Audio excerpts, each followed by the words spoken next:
नमस्कार साथियों, आज देश जी के ट्रिक में आप सभी का स्वागत है। दोस्तों, इस वीडियो में मैं आपके एसएससी एमटीएस एग्जाम 2024 के लिए जीके जीएस का टॉप 50 महत्वपूर्ण प्रश्नों को कराने वाला हूं, जो कि आपके एग्जाम्स के लिए काफी ज्यादा महत्वपूर्ण रहने वाला है। तो साथियों, इस वीडियो को आप बड़ी ही ध्यानपूर्वक एंड तक जरूर देखिएगा। तो साथियों, आज का पहला प्रश्न है, हरिजन सेवक संघ की स्थापना निम्नलिखित में से किसने की थी? ऑप्शन है ज्योतिबा फूले, सुभाष चंद्र बोस, महात्मा गांधी और ऑप्शन डी है बाल गंगाधर तिलक है। तो साथियों, हरिजन सेवक संघ की स्थापना महात्मा गांधी जी ने की थी।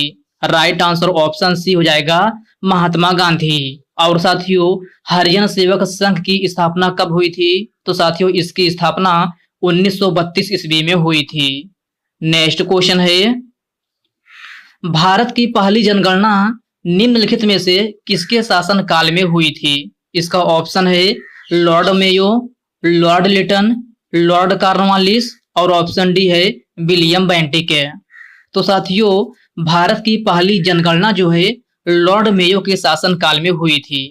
राइट आंसर ऑप्शन ए हो जाएगा, लॉर्ड मेयो। और साथियों, भारत में पहली बार जनगणना कब हुई थी? तो भारत में पहली बार जनगणना जो है आपका 1872 ईस्वी में हुई थी। कब? 1872 ईस्वी में। ओके फ्रेंड्स, नेक्स्ट क्वेश्चन है, पानीपत का प्रथम युद्ध निम्नलिखित में से किसके बीच हुआ था? तो साथियों, पानीपत का प्रथम युद्ध जो है बाबर और इब्राहिम लोदी के बीच में हुआ था। राइट आंसर ऑप्शन है डी हो जाएगा, बाबर और इब्राहिम लोदी के बीच में। और साथियों, अगर आपसे पूछा जाए कि पानीपत का प्रथम युद्ध कब हुआ था, तो पानीपत का प्रथम युद्ध जो है 1526 ईस्वी में हुआ था। कब? 1526 ईस्वी में। ओके फ्रेंड्स, इसको आप अच्छे से जरूर याद रखिएगा। अगला प्रश्न है, मुस्लिम लीग की स्थापना किस वर्ष में हुई थी? इसका ऑप्शन है 1906 में, 1907 में, 1909 में या फिर ऑप्शन डी है 1905 में। तो साथियों, मुस्लिम लीग की स्थापना जो है आपका ये है 1906 ईस्वी में हुई थी। कब? 1906 ईस्वी में। इस प्रश्न का राइट आंसर ऑप्शन ए बन जाएगा। अगला प्रश्न है, भारतीय संविधान के किस अनुसूची में 22 भाषाओं का वर्णन है? तो प्यारे साथियों, आप बताना है कि भारतीय संविधान के किस अनुसूची में 22 भाषाओं का वर्णन है। इसका ऑप्शन है 8वीं अनुसूची, 7वीं अनुसूची, 5वीं अनुसूची या फिर ऑप्शन डी है 11वीं अनुसूची। तो साथियों, आपका राइट आंसर ऑप्शन है ए हो जाएगा, 8वीं अनुसूची। नेक्स्ट क्वेश्चन है, भारतीय राष्ट्रीय कांग्रेस द्वारा पूर्ण स्वराज की मांग किस अधिवेशन में की गई थी? लखनऊ अधिवेशन, कोलकाता अधिवेशन, लाहौर अधिवेशन और ऑप्शन डी है बंबई अधिवेशन है। तो मेरे प्यारे साथियों, पूर्ण स्वराज की मांग जो है आपका लाहौर अधिवेशन में की गई थी। राइट आंसर ऑप्शन है सी हो जाएगा, लाहौर अधिवेशन में। ओके फ्रेंड्स, क्लियर है। चलिए बढ़ते हैं नेक्स्ट क्वेश्चन की ओर। नेक्स्ट क्वेश्चन आपसे पूछा गया है, भारत का पहला समाचार पत्र किसने प्रकाशित किया था? तो साथियों, भारत का पहला समाचार पत्र जो है आपका ये है जेम्स ए हिक्की के द्वारा प्रकाशित किया गया था। राइट आंसर ऑप्शन है डी हो जाएगा, जेम्स ए हिक्की। अगला प्रश्न है, असहयोग आंदोलन निम्नलिखित में से कब हुआ था? तो सभी साथी बताएंगे कि असहयोग आंदोलन जो है कब हुआ था। इसका ऑप्शन दिया गया है 1920 में, 1922 में, 1925 और ऑप्शन डी है 1921 में। तो साथियों, असहयोग आंदोलन जो है आपका ये है 1920 ईस्वी में हुआ था। कब? 1920 ईस्वी में। इस प्रश्न का करेक्ट आंसर ऑप्शन ए बन जाएगा। जीएनपी का फुल फॉर्म क्या होता है? तो साथियों, आपको बताना है कि जीएनपी का फुल फॉर्म क्या होता है। और साथियों, यह आपका एसएससी एमटीएस के प्रीवियस ईयर में पूछा गया क्वेश्चन है कि जीएनपी का फुल फॉर्म क्या होता है। तो जीएनपी का फुल फॉर्म जो है ग्रॉस नेशनल प्रोडक्ट होता है। क्या? ग्रॉस नेशनल प्रोडक्ट है। अर्थात प्रश्न नंबर 9 का करेक्ट आंसर ऑप्शन सी हो जाएगा। अगला प्रश्न है, टिहरी बांध परियोजना किस राज्य में स्थित है?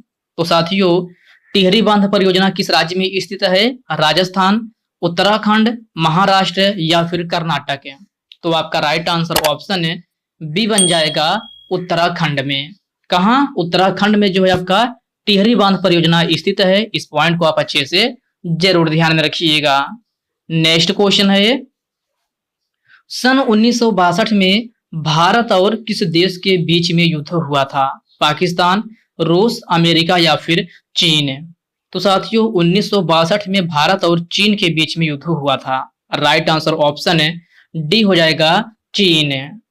अगला प्रश्न है, 86वां संविधान संशोधन किस वर्ष हुआ था? तो प्यारे साथियों, आपको बताना है 86वां संविधान संशोधन किस वर्ष हुआ था। ऑप्शन है 2002 में, 2004 में, 2006 और ऑप्शन डी दिया गया है 2005 में। तो आपका राइट आंसर ऑप्शन है ए हो जाएगा 2002 में। 86वां संविधान संशोधन कब हुआ था? तो यह आपका 2002 ईस्वी में हुआ था। टी बाला सरस्वती का संबंध निम्न में से किस नृत्य शैली से है? भरतनाट्यम, कथकली, कुचिपुड़ी या फिर कथक? तो साथियों, टी बाला सरस्वती का संबंध भरतनाट्यम से है। राइट आंसर ऑप्शन है ए हो जाएगा, भरतनाट्यम। और भरतनाट्यम किस राज्य का नृत्य शैली है? तो यह आपका तमिलनाडु का है। कहाँ? तमिलनाडु का। ओके फ्रेंड्स, क्लियर है। चलिए बढ़ते हैं नेक्स्ट क्वेश्चन की ओर। नेक्स्ट क्वेश्चन आपसे पूछा गया है, चेराओ कहाँ का प्रसिद्ध लोक की नृत्य शैली है? त्रिपुरा, मेघालय, मिजोरम या फिर केरल? तो चेराओ आपका कहाँ का प्रसिद्ध लोक नृत्य शैली है? तो यह आपका मिजोरम का है। राइट आंसर ऑप्शन सी हो जाएगा, मिजोरम। गरबा लोक नृत्य शैली भारत के किस राज्य से संबंधित है? तो सभी साथी बताएंगे कि गरबा लोक नृत्य शैली भारत के किस राज्य से संबंधित है? केरल, गुजरात, मणिपुर या फिर महाराष्ट्र? तो साथियों, प्रश्न नंबर 16 का करेक्ट आंसर ऑप्शन है बी हो जाएगा, गुजरात राज्य से। वित्त आयोग भारतीय संविधान के किस अनुच्छेद में है? अनुच्छेद 143, अनुच्छेद 155, अनुच्छेद 226 और ऑप्शन डी है अनुच्छेद 280। तो साथियों, वित्त आयोग पूछा गया है कि वित्त आयोग भारतीय संविधान के किस अनुच्छेद में है? तो यह आपका अनुच्छेद 280 में है। राइट आंसर ऑप्शन है डी हो जाएगा, अनुच्छेद 280। और साथियों, आपसे क्वेश्चन पूछा जाता है कि अनुच्छेद 280 के अनुसार वित्त आयोग की सिफारिश कौन करता है? तो साथियों, आपका राष्ट्रपति करता है। कौन? राष्ट्रपति। तो इस पॉइंट को आप अच्छे से जरूर ध्यान में रखिएगा। बक्सर का युद्ध किस वर्ष हुआ था? तो साथियों, आप बताना है बक्सर का युद्ध कब हुआ था? 1762 में, 1764 में, 1768 और ऑप्शन डी है 1765। तो बक्सर का युद्ध जो है आपका 1764 ईस्वी में हुआ था। राइट आंसर ऑप्शन बी हो जाएगा, 1764 ईस्वी में। निम्नलिखित में से अरावली की सबसे ऊंची चोटी कौन सी है? तो आपसे अरावली की सबसे ऊंची चोटी पूछ रहा है कि अरावली की सबसे ऊंची चोटी कौन सी है? गुरु शिखर, अन्नामलाई, महेंद्रगिरी और ऑप्शन डी है इनमें से कोई नहीं। तो मेरे प्यारे साथियों, अरावली की सबसे ऊंची चोटी गुरु शिखर है। राइट आंसर ऑप्शन ए हो जाएगा, गुरु शिखर। गुरु शिखर की ऊंचाई कितनी है? 1722 मीटर है। और गुरु शिखर किस राज्य में है? तो ये आपका राजस्थान में है। कहाँ? राजस्थान में। तो इन पॉइंट को आप अच्छे से जरूर ध्यान में रखिएगा। सालाबाई संधि के समय भारत के गवर्नर जनरल कौन था? तो आपको बताना है सालाबाई संधि के समय भारत का गवर्नर जनरल कौन था? तो साथियों, यह आपका वारेन हेस्टिंग था। कौन? Warren Hasting. प्रश्न नंबर 20 का करेक्ट आंसर ऑप्शन सी बन जाएगा। भारतीय संविधान का अनुच्छेद 360 है किससे संबंधित है? राष्ट्रीयपात, राष्ट्रपति शासन, नगरपालिका या फिर ऑप्शन डी है वित्तीय आपात। तो साथियों, अनुच्छेद 360 का संबंध जो है आपका यह है किससे है? तो वित्तीय आपात से है। राइट आंसर ऑप्शन डी हो जाएगा, वित्तीय आपात से। जनवरी 2022 में पद्मश्री से सम्मानित अर्जुन सिंह ध्रुवे का संबंध है किस नृत्य से है? तो साथियों, इनका संबंध बैगान नृत्य से है। राइट आंसर ऑप्शन ए हो जाएगा। सबसे कम उम्र में दोहरा शतक मारने वाले भारतीय खिलाड़ी कौन हैं? तो प्यारे साथियों, सबसे कम उम्र में दोहरा शतक मारने वाले भारतीय खिलाड़ी शुभमन गिल हैं। राइट आंसर ऑप्शन है सी हो जाएगा, शुभमन गिल। समानता का अधिकार भारतीय संविधान के किन अनुच्छेदों में वर्णित है? तो साथियों, समानता का अधिकार भारतीय संविधान के अनुच्छेद 14 से लेकर 18 तक है। राइट आंसर ऑप्शन है बी हो जाएगा, अनुच्छेद 14 से लेकर 18 तक है। केन निम्नलिखित में से किसकी सहायक नदी है? तो साथियों, केन जो है किसकी सहायक नदी है? यमुना, गोदावरी, चंबल या फिर कावेरी? तो साथियों, केन आपका यमुना नदी की सहायक नदी है। राइट आंसर ऑप्शन ए हो जाएगा। पानीपत का तृतीय युद्ध कब हुआ था? तो पानीपत का तृतीय युद्ध जो है 14 जनवरी 1761 ईस्वी में हुआ था। राइट आंसर ऑप्शन ए हो जाएगा, 14 जनवरी 1761 में। वर्ष 2023 तक सबसे कम साक्षरता दर वाला राज्य कौन सा है? केरल, मणिपुर, मेघालय या फिर बिहार? तो साथियों, 2023 तक सबसे कम साक्षरता दर वाला राज्य आपका बिहार है। राइट आंसर ऑप्शन डी हो जाएगा, बिहार। सबसे अधिक पूछा जाए तो सबसे अधिक आपका जो है केरल है। वर्ष 2022 के कुश्ती में स्वर्ण पदक निम्न में से किसने जीता है?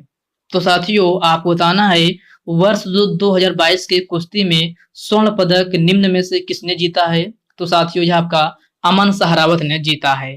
राइट आंसर ऑप्शन ए हो जाएगा, अमन सहरावत। खिलजी वंश का शासनकाल निम्नलिखित में से कब तक था? तो साथियों, खिलजी वंश का शासनकाल आपसे पूछा गया है कि कब से कब तक था। तो साथियों, इसका शासनकाल जो है आपका यह है 1290 से लेकर के 1320 ईस्वी तक था। राइट आंसर ऑप्शन बी हो जाएगा, 1290 से लेकर के 1320 ईस्वी तक है। तारीख ए फिरोज शाही नामक पुस्तक के लेखक कौन है? तो मेरे प्यारे साथियों, तारीख ए फिरोज शाही नामक पुस्तक के लेखक जो है आपका यह है, कौन है? तो साथियों, यह है जियाउद्दीन बर्नी है। राइट आंसर ऑप्शन है ए हो जाएगा, जियाउद्दीन बर्नी। वेनसांग निम्नलिखित में से किसके शासनकाल में भारत आया था? हर्षवर्धन, चंद्रगुप्त मौर्य, अकबर या फिर बलबन? तो साथियों, वेनसांग जो है आपका यह है हर्षवर्धन के शासनकाल में भारत आया था। राइट आंसर ऑप्शन ए हो जाएगा, हर्षवर्धन। अनुष्का शंकर का संबंध किस वाद्य यंत्र से है? संतूर वादक, तबला वादक, सितार वादक या फिर बांसुरी वादक? तो साथियों, अनुष्का शंकर का संबंध जो है सितार वाद्य यंत्र से है। राइट आंसर ऑप्शन है सी हो जाएगा, सितार वाद्य यंत्र से। कुंभी लोक नृत्य शैली किस राज्य से संबंधित है? उत्तर प्रदेश, मध्य प्रदेश, राजस्थान या फिर आंध्र प्रदेश? तो साथियों, कुंभी लोक नृत्य शैली जो है आपका यह है आंध्र प्रदेश राज्य से संबंधित है। राइट आंसर ऑप्शन डी हो जाएगा, आंध्र प्रदेश। हेमिस त्योहार निम्न में से कहां मनाया जाता है? लद्दाख, जम्मू कश्मीर, केरल या फिर अरुणाचल प्रदेश? तो साथियों, हेमिस त्योहार कहां मनाया जाता है? तो प्यारे साथियों, यह आपका लद्दाख में मनाया जाता है। प्रश्न नंबर 35 का राइट आंसर ऑप्शन ए हो जाएगा। कौन से अनुच्छेद में यह प्रावधान है कि भारत का संसद द्विसदनात्मक है? ऑप्शन दिया है अनुच्छेद 80, अनुच्छेद 67, अनुच्छेद 72 और ऑप्शन डी है अनुच्छेद 79। तो साथियों, कौन से अनुच्छेद में यह प्रावधान है कि भारत का संसद द्विसदनात्मक है? तो साथियों, यह आपका अनुच्छेद 79 में है। राइट आंसर ऑप्शन डी हो जाएगा, अनुच्छेद 79। किस सोडियम का प्रयोग खाद्य परिरक्षक के रूप में किया जाता है? तो साथियों, आपको बताना है कि किस सोडियम का प्रयोग जो है खाद्य परिरक्षक के रूप में किया जाता है। तो साथियों, यह है सोडियम बेंजोएट का प्रयोग किया जाता है। राइट आंसर ऑप्शन है बी हो जाएगा, सोडियम बेंजोएट। C6H5 2CO किसका रासायनिक सूत्र है? यह भी आपके SSC MTS के प्रीवियस ईयर में पूछा गया क्वेश्चन है कि C6H5 2CO किसका रासायनिक सूत्र है। तो साथियों यह है बेंजोफिनोन का रासायनिक सूत्र है। किसका? बेंजोफिनोन का। प्रश्न नंबर 38 का करेक्ट आंसर ऑप्शन सी हो जाएगा। होजगिरी नृत्य शैली किस राज्य से संबंधित है? तो सभी साथी बताएंगे कि होजगिरी नृत्य शैली किस राज्य से संबंधित है? त्रिपुरा, केरल, असम या फिर तमिलनाडु। तो आपका राइट आंसर ऑप्शन ए हो जाएगा त्रिपुरा। ओके फ्रेंड्स, इसको आप अच्छे से जरूर याद रखिएगा। जहां सबसे अधिक वर्षा होती है वह किस हिमालय के अंतर्गत आता है? तो साथियों यह है पूर्वी खासी के अंतर्गत आता है। राइट आंसर ऑप्शन सी हो जाएगा पूर्वी खासी। शिवमणि का संबंध किस वाद्य यंत्र से है? तो आपको बताना है शिवमणि का संबंध जो है किस वाद्य यंत्र से है? तो साथियों शिवमणि का संबंध जो है आपका यह है तबला वाद्य यंत्र से है। राइट आंसर ऑप्शन डी हो जाएगा तबला वाद्य यंत्र से। नाना साहब किस मराठा शासक के पुत्र थे? बहादुर शाह जफर, पेशवा बाजीराव द्वितीय, नरसिंह वर्मन द्वितीय या फिर ऑप्शन डी है इनमें से कोई नहीं। तो साथियों नाना साहब जो है आपका यह है पेशवा बाजीराव द्वितीय के पुत्र थे। राइट आंसर ऑप्शन है बी हो जाएगा पेशवा बाजीराव द्वितीय। मौलिक कर्तव्य किस समिति की सिफारिश पर पाई गई थी? तो सभी प्यारे साथी बताएंगे कि मौलिक कर्तव्य जो है किस समिति की सिफारिश पर लाई गई थी? ऑप्शन है स्वर्ण सिंह समिति, प्राकलन समिति, बलवंत राय मेहता समिति या फिर ऑप्शन डी है इनमें से कोई नहीं। तो साथियों आपका राइट आंसर ऑप्शन है ए हो जाएगा स्वर्ण सिंह समिति। मौलिक कर्तव्य भारतीय संविधान किस भाग में है? तो यह आपका भाग 4A में है। किस अनुच्छेद में है? तो अनुच्छेद 51A में है। कहां से लिया गया है? तो रूस से लिया गया है। इन पॉइंट को आप अच्छे से जरूर ध्यान में रखिएगा। जनगणना 2011 के अनुसार भारत का बाल लिंगानुपात कितना है? तो ध्यान रखिएगा आपसे बाल लिंगानुपात पूछा गया है कि जनगणना 2011 के अनुसार भारत का बाल लिंगानुपात कितना है? तो साथियों यह आपका 914 है। राइट आंसर ऑप्शन सी हो जाएगा 914। तो साथियों ये रहे आज के आपके पूरे 45 क्वेश्चन। साथियों इस वीडियो में मैंने आपको पूरे 45 क्वेश्चन करा दिया है। तो साथियों यह वीडियो आपको कैसी लगी आप कमेंट बॉक्स में कमेंट करके अपना फीडबैक जरूर दीजिएगा। और साथियों यह वीडियो आपके लिए थोड़ा भी हेल्पफुल लगा हो तो इस वीडियो को लाइक कर दीजिए, अपने साथियों के साथ शेयर कीजिए। फ्रेंड्स अभी तक आप चैनल को सब्सक्राइब नहीं किए हैं तो प्लीज आपसे रिक्वेस्ट है आप जो है चैनल को सब्सक्राइब करके बेल आइकन को जरूर से जरूर प्रेस कर लीजिएगा। तो चलिए साथियों इसी के साथ हम मिलते हैं किसी नेक्स्ट वीडियो में। तब तक के लिए जय हिंद दोस्तों।